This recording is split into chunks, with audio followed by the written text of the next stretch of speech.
And it's time for our morning keynote. You know, I want to encourage everyone to read Mayor Johnson's full bio, which is at ABC's website. But this is someone who has provided guidance to me that I so appreciate, has corrected me when I needed to be corrected. And I'm sure that may be the case for some others who are on this call as well. Mayor Johnson is literally an OG, literally an OG. I have so much respect for this man, and there's a moment I always remind him of. And as a matter of fact, ABC's Chris Bell and I share this moment because, for all the AALDP graduates out there, Chris and I were in the first class, the very first class. And why I mention that is, and this is back in 1992 when we graduated from ALDP. And our keynote speaker at that graduation was the then CEO of the Urban League of Rochester, a gentleman by the name of William Johnson Jr. He said quite a bit at that graduation. And it was at that graduation that he mentioned that he was going to run for mayor of the city of Rochester. And in that speech, he said something that I will never, ever forget. And I remind him of this because it has now become part of how we do things, certainly how I do things, and certainly how we do things at ABC. And he said the following: youth are 50% of the population, but they are 100% of the future. Anything we do should not only consider them, but get their opinions on that thing because they will be the ultimate inheritors of it. That has stayed with me. Now, how long ago was that? 1992, 33, 34 years. Ladies and gentlemen, William Johnson Jr., Rochester's mayor, Bill Johnson. Good morning, Mayor. The floor is yours. Good morning, Jerome. Thank you so much for the introduction and the invitation. I hope that you can all hear me very clearly.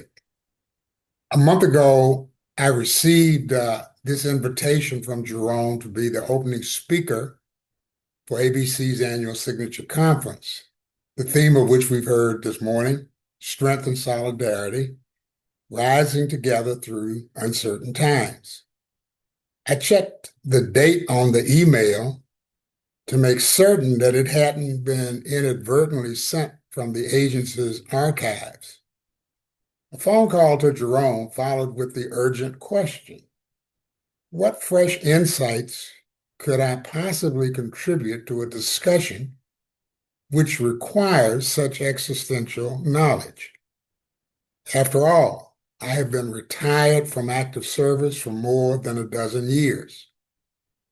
I did not believe this conference was intended to serve as a historical review or philosophical exercise, but as a source of strategic advice based on contemporary involvement.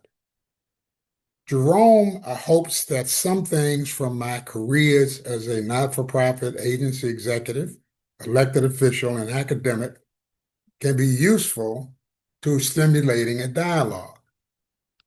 During my Urban League tenure that spanned more than 2 decades, I was responsible for administering tens of millions of dollars from federal, state, and local governments, as well as from the corporate and philanthropic sectors.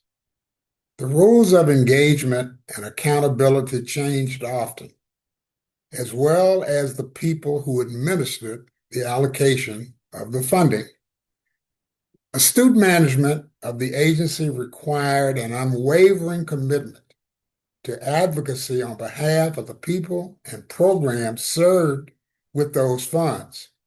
as well as a commitment to ingenuity and innovation that ensured that those programs always remain competitive and accountable.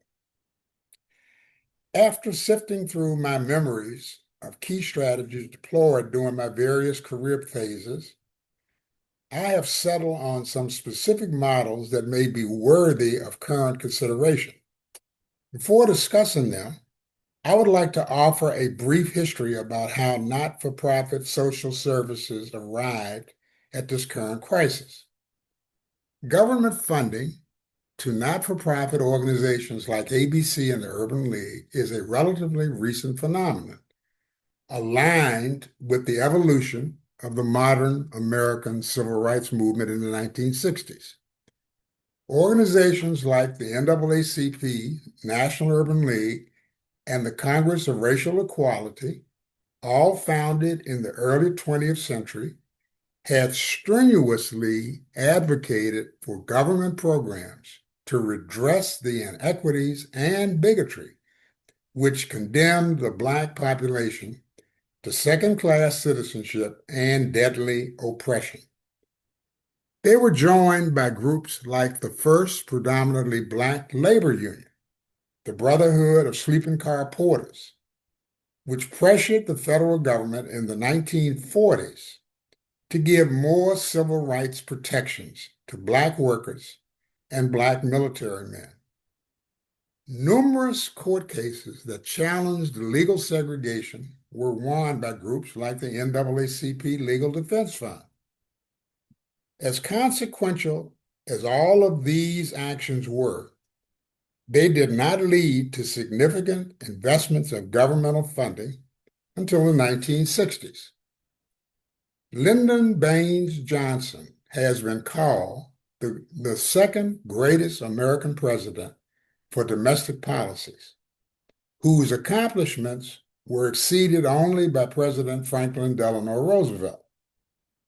Johnson signed into law the Civil Rights Act of 1964, the Economic Opportunity Act of 1964, the Voting Rights Act of 1965, the Social Security Amendments of 1965, and the Civil Rights Act of 1968.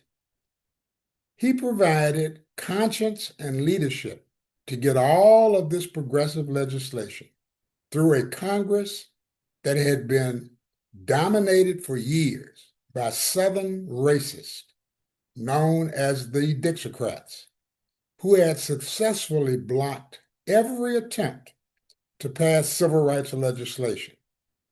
As the Senate Majority Leader from Texas, who combined forces with the Speaker of the House, also from Texas, he had been a leader of this opposition, but now catapulted into national leadership after the assassination of President Kennedy.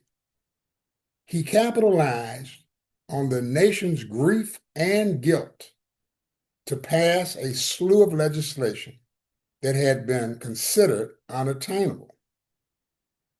Foremost among them was the Economic Opportunity Act, which became widely known as the War on Poverty.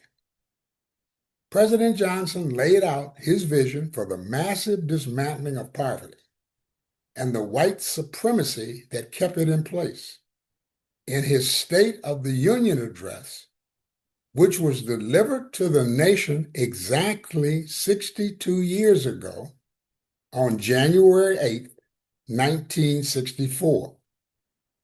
The legislation was passed with lightning speed by a bipartisan coalition of Democrats and Republicans, something that is unknown to us in this day and time, and signed into law on August 20th, 1964. More than 40 programs were created from this one piece of legislation, including the Community Action Program, which gave birth to agencies all across the country like ABC, Head Start, Legal Services, Food Stamps, the Jobs Corps, and VISTA. Other legislation created the Model Cities Program and Medicare and Medicaid. A year later, on June 4th, 1965, President Johnson gave the commencement address at Howard University. I was a member of that graduating class, and I had a front row seat looking up as the world's most powerful leader was speaking directly to me and my classmates. It was an historic occasion, the first time a U.S. president had spoken on an HBCU campus.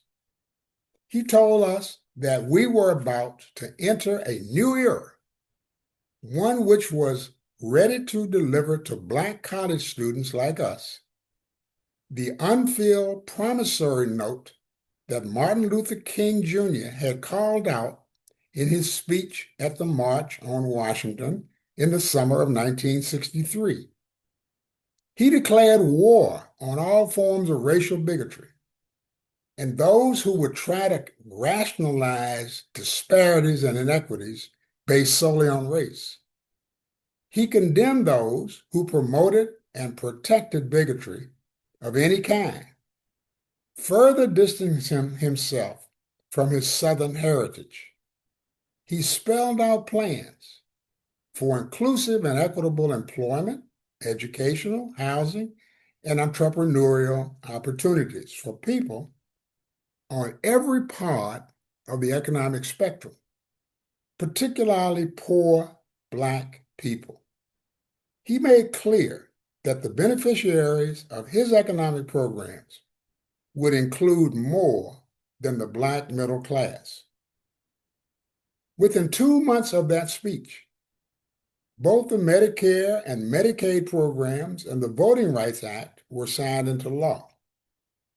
Rather than engaging in mere rhetoric, the Johnson administration profoundly altered the economic, political, and social landscape for American citizens of color who had been intentionally deprived of the most basic and essential elements of American citizenship. Real opportunity was created, not merely promised. No programs of that magnitude, so specifically targeted to a long-suffering racial group, has ever been heard or seen from any of his successors. For a time, the war on poverty made a significant impact on American domestic life. Many of these programs achieved initial success, and some, like Medicaid and Medicare, the Community Action Programs, Head Start, and the food stamps, which we now call SNAP, still exist today, and they have documented success. However, they may have achieved even greater success if President Johnson had not been forced from office by the Vietnam War. I don't want to oversimplify this issue of this president's historical legacy. There were other factors that impacted the ongoing success of these programs, such as the election of conservative presidents like Nixon and Reagan, and the declining support for these type of progressive programs among a significant portion of white voters, even though a large number of whites also benefited from them. But it is also a fact that ABC is leading these discussions over the next couple of weeks because programs that have benefited so many people of color are facing dire consequences, such as immediate defunding and permanent extinction. These programs have been threatened in the past, but this time the threatening rhetoric has been replaced by swift and methodical ruthlessness. Let me repeat that. Replaced by swift and methodical ruthlessness. Finding strategies to reverse these adverse consequences presents immense challenges. There are two fundamental questions for an organization like ABC, where well over 90% of its services are federally funded. One, can these funds be saved? And two, can these funds be replaced? The answer to the first is rather obvious and ominous. Given the current opposition to any programs that promote diversity, equity, and inclusion, if the government concludes that these are the primary outcomes of your program, the answer is an unambiguous no. The ability to challenge that conclusion is practically non-existent. The government concludes that this is what you're up to, and no debate is allowed. But that doesn't mean that you have to accept your fate. More about that in a few minutes. The answer to the second question is more complex. Fundraising on the scale of several $million annually requires a well-organized, separate infrastructure that devotes 100% of its attention to raising money to cover current operations, as well for the creation and growth of an endowment-type fund that sustains the organization's long-term viability. The organization would have a twofold mission: providing constituent services and providing for its long-term survival. In the 1960s, when the federal dollars were flowing freely into programs like Community Action and Head Start, no thought was given to how to ensure the long-term survival of these programs, or even to the immense difficulty of achieving their ambiguous objectives. To illustrate this point, I will quote just one brief section of the President's Howard University speech. Freedom, Lyndon Johnson said, is the right to share fully and equally in American society, to vote, to hold a job, to enter a public place, to go to school. It is the right to be treated in every part of our national life as a person equal in dignity and promise to all others. But freedom is not enough, he continues. You do not wipe away the scars of centuries by saying, now you're free to go where you want and to do as you desire and choose the leaders you please. You do not take a person who for years has been hobbled by chains and liberate him, bring him up to the starting line of a race, and then say, you are free to compete with all the others, and still justly believe that you have been completely fair. Thus, it is not enough just to open the gates of opportunity. All of our citizens must have the ability to walk through those gates. And this is the next and the more profound stage of the battle for civil rights. We seek not just freedom, but opportunity. We seek not just legal equity, but human ability. Not just equality as a right and a theory, but equality as a fact and equality as a result. What the president proposed in that one section of a nearly 1 hour speech involved changing systems, norms, and attitudes. These are not easily achievable in one lifetime, no less one presidential term. But he began the hard work to make these changes. There is ample evidence from the legislative records that the president poured billions of dollars into programmatic efforts to achieve this magnificent vision.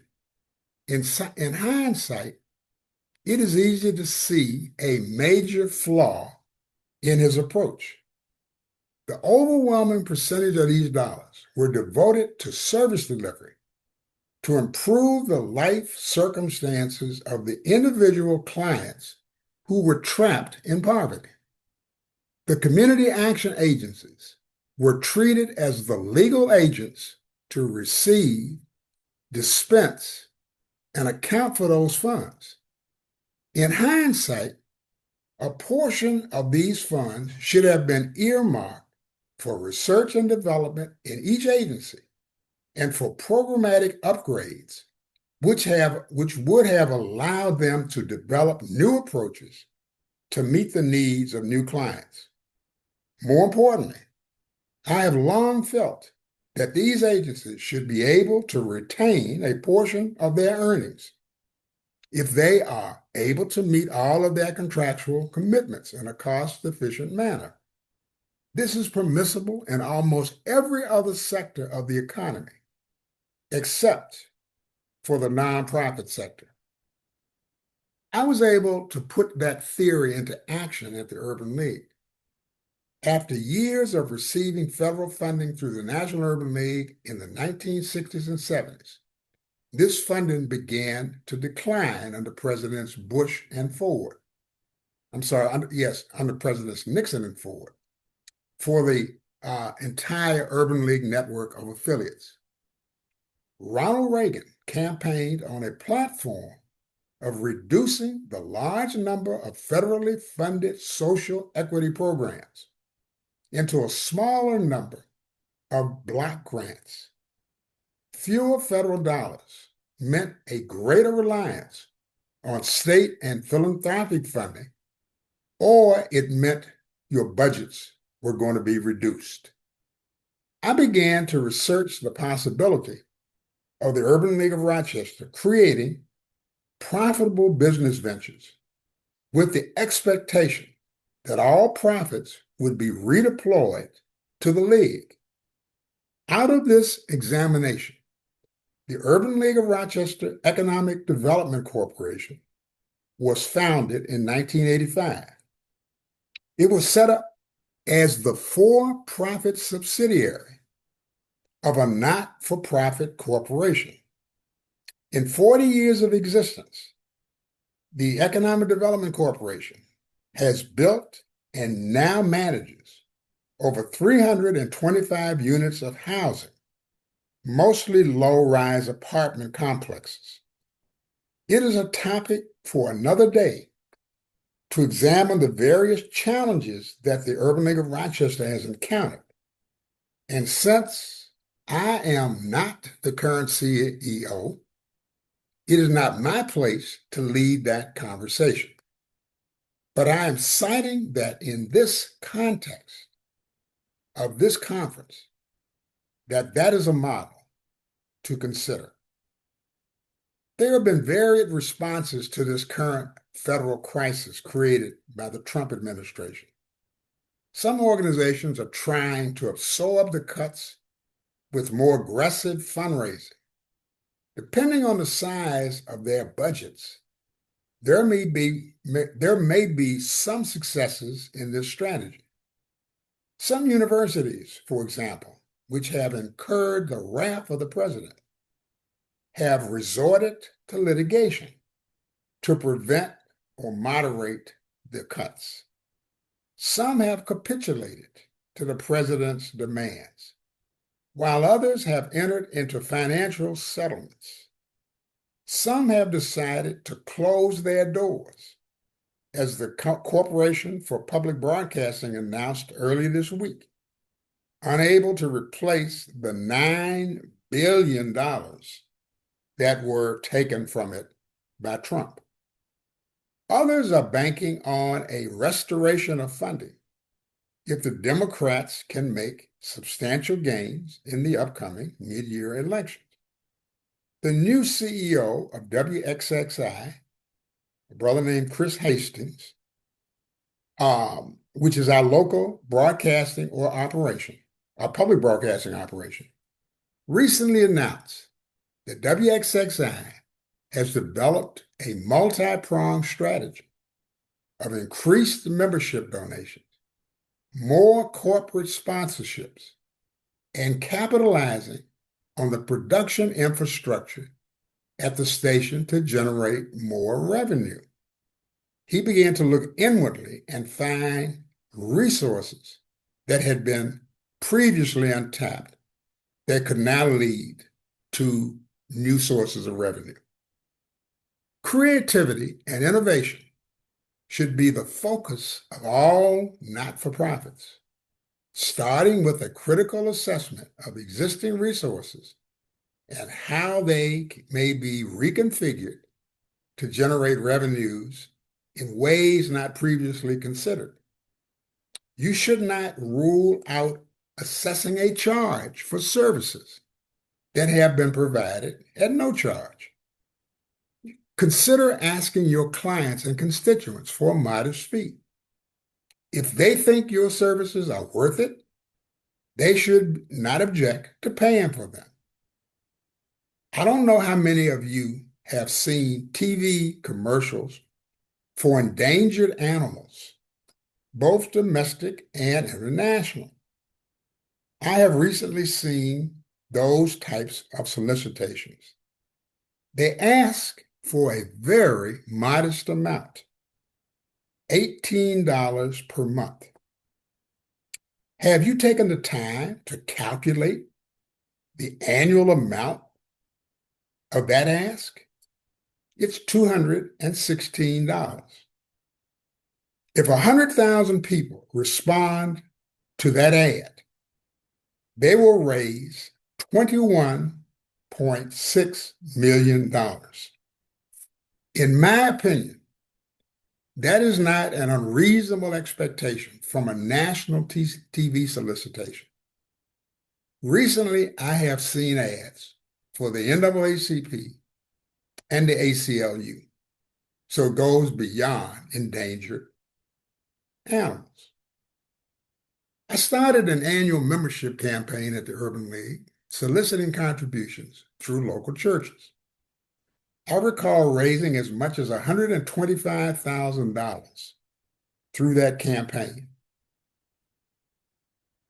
This is another strategy to consider, but it will require the development of a campaign message that appeals to a broad cross-section of our service area, which for some of you who extend beyond Monroe County could mean almost 1 million residents. And you must devote a full-time staff to it. But at this time, no idea should be deemed irrelevant and unworthy of your consideration. Next week's speaker, Simeon Bannister, will undoubtedly have many more viable ideas for your consideration. These are tough and challenging times, and the opposition will be unrelenting in trying to shut you down. My advice, don't go down without a fight. Thank you.